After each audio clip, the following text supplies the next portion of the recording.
Hey, this is Connie from Prosperity Finance. I hope you're well. Sharing the best financial tips so that you can be more successful with achieving your financial goals. Recently, we have flood of inquiries about Chinese banks because you probably heard they are offering 3.15% for the 1 year and 2 years. Yes, that's right. Very cheap rates. Compared to the mainstream banks, Australian bank, they're offering 3.55. There's 40 basis point cheaper. So if you have $500,000 loan, that's $2,000 a year saving. And most of the people have more than $500,000 loan. So the saving is actually very significant. Now, on the other hand, I have people worried about, going to Chinese bank, what are the downside, etc. So I thought I will do a video so I can give you the pros and cons and you can then make an informed decision. So let's start it. So firstly, let's see, what the advantages are. So firstly, in terms of borrowing amount, the loan amounts, generally Bank of China, I use the Bank of China as an example because they are actually quite aggressive, and in terms of interest rates and a lot of policies are probably the best I find in the market. In terms of Chinese bank, there are 3 in the market. So I use the Bank of China in my explanation. So in terms of loan amounts, they generally can lend more than the mainstream banks, especially in 2 situations, the difference are quite significant. One is when the family income is quite high. For example, husband and wife both earn over 100 grand a year. The Bank of China actually can prove much more than the mainstream banks. The other situation is you have quite large existing loan, and they are on good rates at the moment. So that's the other situation. Bank of China can lend much more than the mainstream banks. In terms of rates, as I mentioned in the beginning of the video, they are so attractive. It's just over 3%. So it's not easy to miss, right? In terms of pre-approval period, so mainstream bank doing 3 months pre-approval, but Bank of China, they do 4 months. So that save you extra, 1 month. You probably haven't found a property, but you're going to find one very soon, but your pre-approval going to expire soon. So Bank of China offers 4 months, so that's really good. Clawback, what that clawback means is if you already had a loan, you probably remember the mainstream banks, they give you cash back on settlements, right? But they ask you to stay with the bank for 3 or 4 years. You can't leave. If you leave, then you have to pay back that cashback amount. So that called clawback. Now, because the Bank of China doesn't offer cashback, it doesn't have a clawback as well. So that's bonus. Now, what the cash out means, with mainstream bank, for example, if you want to do a construction loan, it has to be progressively drawn down. You can't just draw down as a lump sum, like you purchase existing property.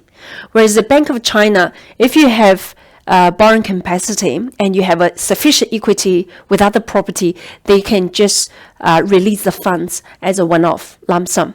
So that's really good for a lot of people who doesn't like progress drawdown and they want that flexibility. Now, let's look at the other side of the whiteboard. So what are the cons? So firstly, their products are quite narrow. You just get the vanilla kind of floating in a fixed rate products.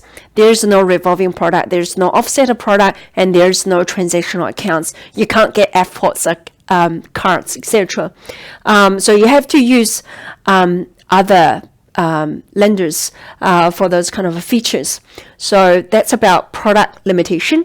Now, in terms of turnaround, it can range from a week to a month. Now, the reason being is they only have 3 or 4 assessors and only have 1 credit manager. So it depends on their workload. If they're busy, they can push out the turnaround easily. So if you're in a hurry and you have a live deal, it could be very challenged to meet the deadline. But if it's a pre-approval, probably doesn't bother you much. Okay, next one is high LVR. Now, we all know with unoccupied is 80%, with investment property is 70%. But when you go to the mainstream banks, depends on situation and which bank you bank with, you can get away with that LVR rule. You can borrow over 80%, for example, to buy your first home. However, with Bank of China, they don't have any exception. They just do the vanilla one. They just do 80% maximum on the unoccupied and 70% on the rental property. That's it. There's no exception. In terms of lending policy, I would say it has to be quite, again, vanilla situation. For example, if you are employee, you are on PAYE, that's fine. But if you're self-employed and your business is quite complex, your financial are quite complex, there might be some challenges for them to take into account the income. Same as commercial income. If you have a commercial property, we find it's really hard to convince them to use their income. Yeah, they're quite good at PAYE income. So that's another thing you probably want to be aware of. Then it's about apartments. It's not really their cup of tea. Yes, they can lend on apartments, but has to be a good size. Has to be minimum 50 square meter extreme balcony for them to consider. There's no exception for that. And there's no construction loan. There's a lot of work to do with construction. You can get cash out if you want, provided you have equity, but there's no construction loan either. Finally, it's about cashback. As I mentioned, they don't offer cashback. But you know what? Their rates are so attractive, and they don't have a clawback. So yeah, if you don't care cashback, it doesn't bother you. But if you do that cashback, unfortunately, they don't offer that. So yeah, I hope this is give you a kind of good comparison about what Bank of China do and or don't do, so that you can make an informed decision in terms of if that's a lender you want to go. Okay.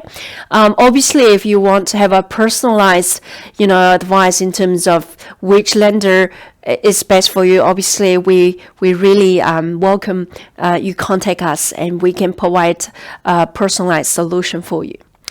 All right. Thank you for watching. And if you know someone also have interested in maybe borrowing from Bank of China or other Chinese bank, we really appreciate that you can share this video and our contact details, so that we can help them and they can get benefit. All right. Thank you so much for watching. I will see you next time. Bye for now.